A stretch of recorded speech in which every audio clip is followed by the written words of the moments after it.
Keur naon wani-wani ngalak kacang? Keur ngalah kacang nah naon kitu. Nah atuh mun bebeja kan nu bogana ulah sok janji ting teh di modalan. Nah make kudu bebeja heg tingali atuh pepelakan di lamping kitu pan eta teh nu luhurna teh tanah abi. Naon atuh Uti da plak ibi kacang teh teh Uti? Najan plak jurig oge kasebut dina tanah batur mah atuh nya nu aing we ibi. Astagfirullahaladzim nah kumaha itu aturanna Ceu Uti teh? Ieu teh kacang teh plak ibi Ceu Uti nah da teu katongoh-tongoh teuing. Kasebut dina lamping mah nya kabawa katongoh di mana-mana oge. Iye.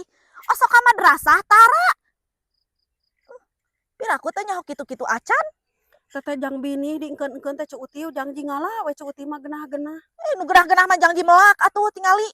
Mas gede kieu weh. Atuh bae we masing kabawa katong we Ceu Uti bebeja atuh da eta teh di modalan. Make kudu bebeja teh ngan ieu mah kabawa ka abi yeuh.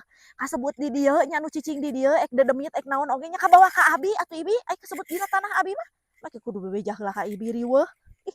Nah itu boga taneuh nya kieu geuning karasana teh nya papelakan di nu batur mah eta teh kabawa katongoh nya Ceu Uti. Nya heueuh atuh matakna geura katun ka ngingki ge ka madrasah teh atuh.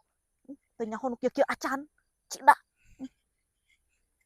Kaduhung atuh melak di dinya nya hege itu teh kakeun takar kitu kacang eta teh kabeh we dialanya. Jadi ala we atuh. Ah dicacar ku aing kacangna nagari kitu mah. Cacar sekalian rambut jeung akar-akarna kudu bersih. Kacida teuing. Pentingan.